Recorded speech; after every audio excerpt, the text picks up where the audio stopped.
اللہ کے نبی صلی اللہ علیہ وسلم کے زمانے میں بھی پوری زندگی جمعے کی ایک ہی اذان ہوتی تھی. حضرت ابو بکر صدیق کا زمانہ آیا, 2 سال وہ خلیفہ رہے, ایک ہی اذان ہوتی تھی. حضرت عثمان غنی رضی اللہ تعالیٰ عنہ کا زمانہ آیا, 12 سال خلافت کی. اللہ کے نبی کے زمانے میں 1 سال, پوری ایک اذان پوری زندگی. حضرت عمر ابو بکر کا زمانہ آیا, 2 سال ان کے زمانے میں پوری ایک اذان. حضرت عمر کا زمانہ آیا, عمر فاروق نے کتنے سال خلافت کی؟ 10 سال. اذان کتنی ہوتی تھی؟ ایک. عمر فاروق کے پورے زمانے میں ایک اذان. اس کے بعد عثمان غنی کا زمانہ آیا, لوگوں کی تعداد بڑھ گئی, بہت زیادہ لوگ پھیل گئے. گھڑیاں نہیں تھیں, مائک نہیں تھا, الارم کا زمانہ نہیں تھا, اس لیے لوگ مسجد کے آس پاس دکانیں کھولے ہوئے بیٹھے تھے. ان کو نماز کے جمعے کا پتہ نہیں چل پاتا تھا کہ جمعے کا وقت ہوا یا نہیں ہوا. اس لیے کبھی کبھی جب اذان منبر پر بیٹھنے کے بعد ہوتی تھی تو ان کی سنتیں چھوٹ جایا کرتی تھیں, اس لیے ان کو پتہ نہیں چل پایا. تو حضرت عثمان غنی رضی اللہ تعالیٰ عنہ نے لوگوں کو اطلاع دینے کے لیے, لوگوں کو بتانے کے لیے کہ اب جمعے کی نماز کا وقت قریب ہو چکا ہے, آپ مسجد میں آئیے, اس لیے ایک اذان انہوں نے اور دلوائی. اور وہ اذان مسجد کے اندر نہیں دلوائی, وہ اذان اسی بازار میں مقام زورہ نام کا ایک مقام تھا, ایک بازار تھا جس کا نام زورہ تھا, اس مقام زورہ پر جا کر ایک اذان دلوائی.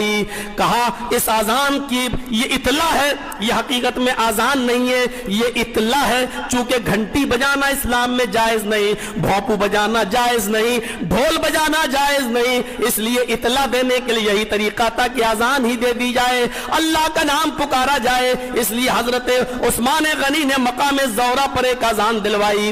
اس اذان کا مطلب یہ تھا کہ لوگوں اب اپنی دکانیں بند کر کے مسجدوں کے اندر جاؤ. جس کے کانوں میں آواز پہنچ گئی وہ سن لے کہ اب مسجد میں جمعے کا وقت قریب ہو گیا ہے, تمہارے جمعے کی نماز کے اہتمام کے لیے اذان دلوائی جا رہی ہے, لہذا تم مسجد کی طرف جاؤ. اس اذان کے ہوتے ہی جو بازار میں دی گئی لوگ سن لیتے تھے تو اس کے بعد اپنی دکانیں بند کر دیا کرتے تھے اور فوراً مسجد میں آ جایا کرتے تھے. حضرت عثمان نے جو کیا وہ غلط نہیں کیا, وہ اس وقت کی ضرورت تھی, لیکن آج کے زمانے میں اس ضرورت کو ختم کر دیا گیا ہے. گھڑیوں نے اس ضرورت کو پورا کر دیا, موبائل نے اس ضرورت کو پورا کر دیا, لاؤڈ اسپیکر نے اس ضرورت کو پورا کر دیا, اور ہمارے موبائلوں میں لگے ہوئے الارم نے اس ضرورت کو پورا کر دیا. جب یہ ضرورت ہی نہیں رہی تو اب اس اذان کی بھی ضرورت باقی نہیں رہی. میرے پیارے ساتھیوں, اب کوئی اذان کو سنت سمجھ کے کرتا ہے تو وہ غلط ہے, کیونکہ سنت وہی ہے جو جناب محمد رسول اللہ نے ادا کی تھی, اور وہ ایک اذان تھی. سنت وہی ہے جو حضرت ابو بکر نے دی, اور وہ ایک ہی اذان تھی. سنت وہی ہے جو حضرت عمر نے اپنے 10 سال خلافت کے زمانے میں ادا کی, اور وہ ایک ہی اذان تھی. سنت وہ نہیں ہے, وہ ایک ضرورت تھی جو عثمان غنی نے کی ہے, لیکن اس ضرورت کو پورا ہونے کے بعد اس اذان کو میرے بھائیوں بند کر دینا چاہیے. حضرت عثمان نے تو اذان دلوائی تھی کہاں؟ مقام زورہ پر, لیکن عثمان غنی کے بعد علی کا زمانہ آیا, عمر ابن عبدالعزیز کا زمانہ آیا, اس کے بعد یہ زمانہ بہت آگے بڑھتے بڑھتے پھر مروان ابن حکم کا زمانہ آیا. جب مروان کا زمانہ آیا, اس کمبخت انسان نے کیا کیا؟ مقام زورہ سے وہ اذان ہٹا کر مسجد میں دلوانا شروع کر دی. جو اذان حضرت عثمان نے بازار میں دلوائی تھی, اس بدعتی شخص نے اس اذان کو مسجد میں لا کر داخل کر دیا کہ اب اذان مسجد میں دی جائے گی. میرے بھائیوں, مسجد میں اذان دینے کی, دوسری یا پہلی اذان دینے کی ہمت تو حضرت عثمان کے اندر بھی نہیں ہوئی. اس نئے کام کو ایجاد کرنے کی ہمت تو عثمان کے اندر بھی نہیں ہوئی. عثمان غنی نے تو بازار کے اندر دلوائی. اے سردار, ٹولے کے سرداروں, تمہارے ضمیر کتنے مضبوط ہیں. جس اذان کو مسجد میں دینے کی ہمت حضرت عثمان کو بھی نہیں ہوئی, آج اس اذان کو تم اپنے محلے کی مسجدوں میں ادا کروا رہے ہو.